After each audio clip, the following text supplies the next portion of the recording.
The Lament, a catastrophe that nearly erased humanity, or a divine blessing that awakened something greater, the birth of the Resonators. In the world of Wuthering Waves, this single event divides belief itself. To some, it was the end of the world. To others, it was the first step toward evolution. And from that divide emerged one man, Scar, the overseer who believes that only through another catastrophe humanity can truly transcend. He doesn't seek to destroy the world. He seeks to perfect it. At first glance, Scar appears to be nothing more than a charismatic zealot, confident, passionate, and dangerously persuasive. But behind that voice lies something far more unsettling. He serves as an overseer of the Fraxidius, a radical faction that rejects fear and embraces the Lament as the will of the universe itself. To them, the Lament, the very catastrophe that nearly erased Solaris 3, was never a curse. It was a gift. They believe that if one disaster could awaken the Resonators, then a true Lament, a greater, deeper catastrophe, could ignite the next stage of human evolution. A world reborn through pain. And at the center of that belief stands Scar. To understand Scar's philosophy, we first need to understand how a resonator works. Every resonator on Solaris 3 harnesses the remnants of tacit discords, the distorted creatures born from the Lament. When these monsters are defeated, they leave behind fragments of sound and emotion called echoes. Normal resonators absorb these echoes through the Pangu terminal, refining the chaotic frequency into stable power. It's a controlled process, safe, clean, and limited. But Scar believes evolution doesn't come from control. It comes from suffering. Where others filter out corruption, the Fraxidius embrace it. Instead of safely refining an echo, they attempt to absorb the entire tacit discord directly into their bodies. The result is agony beyond comprehension, a violent fusion between human and discord frequency.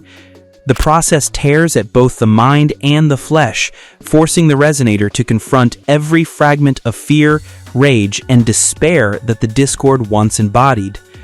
To survive it, the Fraxidius wear their iconic masks, devices that suppress emotion, stabilize the overload, and trigger a state they call overclocking. When the mask is removed, the built-up pain becomes pure resonance energy, a temporary surge of monstrous power. Brant once achieved a similar result naturally. Unlike others, he could withstand partial direct absorption without losing control, effectively using the Discord's energy raw. That's why Scar considers Brant the proof that his doctrine works. Brant endures the pain that others fear, and gains the strength that others never reach. To Scar, that pain isn't weakness. It's the price of perfection.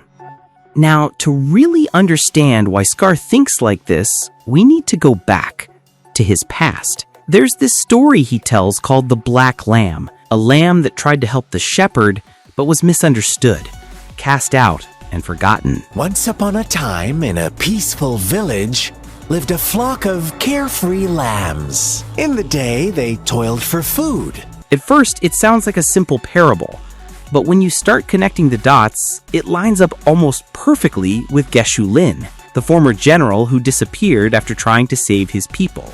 Geshu Lin was once a respected hero, but after a failed mission that cost countless lives, the world turned its back on him. Some say he went mad. Others say he found something in the chaos of the Lament, something that changed him forever. And here's where it gets interesting. Both Scar and Geshu Lin share the same traits: gray hair and that glowing red eye that only appears when they draw out their full power. Even the scar on Scar's face matches the side where Geshu Lin's eye used to glow. So it's very possible they're the same person, or what's left of him. Maybe Geshu Lin tried to push his resonance too far. Maybe he absorbed too much tasted discord energy, lost control, and turned into what we now know as Scar, a fallen hero who looked into the heart of the Lament and decided that pain wasn't the enemy, it was the key. That's why he preaches evolution through suffering. He lived it. He became it.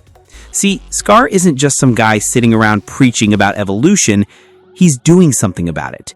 He's been quietly working with a few scientists from the Research Center, a division that once belonged to the old Court of Seven Committee. Their goal is to study the lament itself and find a way to trigger another lament. He even helped fund their experiments with artificial retroact rain, which was supposed to recreate the conditions that brought the first divine miracle to Solaris 3, the same event connected to the birth of resonators. But that experiment failed, and instead of proving the existence of the so-called goddess, the Research Center created something else, a monster. That massive hungry creature we see locked away deep inside the Research Center, it's believed to be a failed attempt to replicate the goddess, or maybe even open a gate to the lost civilization itself. And this is where things start connecting back to the rover. Remember how that small creature inside the rover says it's always hungry?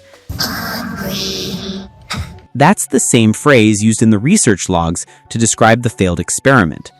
It's almost like the rover, the main character, is somehow tied to that ancient experiment, or even to the first hero who ever absorbed an echo and created the Pangu terminal. The researchers even wrote, "They are our past, but also our future," which sounds crazy until you realize that's exactly how Scar sees the rover. He doesn't see them as a threat, he sees them as the missing piece, the final proof that his true lament could actually work. So where does all of this lead?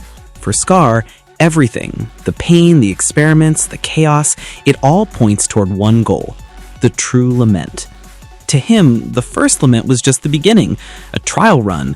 It broke the world, yes, but it also created resonators. It forced humanity to adapt.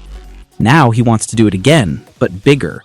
A second, greater lament that will push humanity past its limits and force evolution on a planetary scale. The lament brings death, destruction, and countless reverberations. Reverberations that will be reflected, overlapped, and interwoven during the lament. They will be our salvation.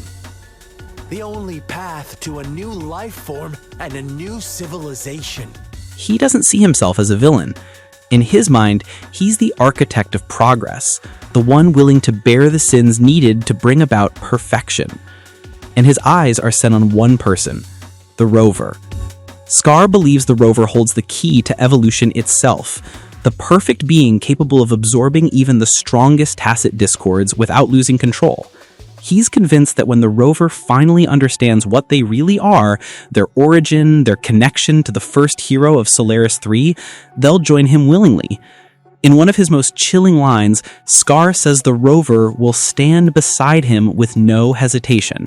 You are one of us, the Black Lambs, and you have been chosen to join us, ushering in the new world. Once you discover what you really are, you will come to us with no hesitation. The Fraxidius awaits your arrival with open arms. And I look forward to that day in sincere anticipation. That's what makes him so dangerous. He doesn't want to destroy the world. He wants to perfect it, even if it means burning everything first. To the world, he's a madman, but to himself, he's the only one brave enough to face the pain of becoming something greater. And that's the real horror of Scar. He's not fighting against humanity, he's fighting for it, just in the most terrifying way possible. In the end, Scar isn't just a villain. He's a reflection of humanity's oldest question. Do we evolve through hope or through suffering? The world of Wuthering Waves was rebuilt from tragedy, shaped by echoes of pain and loss. But to Scar, that pain isn't something to escape. It's the forge that purifies, the storm that burns away weakness. The Fraxidius called this philosophy the True Lament, a world reborn through agony, where only those who endure can ascend. Whether he's right or wrong doesn't really matter, because the question he leaves behind is far scarier. What if the next evolution of humanity really does require another catastrophe? As the story of Solaris 3 unfolds, one thing is certain: Scar won't stop until the lament begins again. And when it does, the line between savior and destroyer might vanish entirely.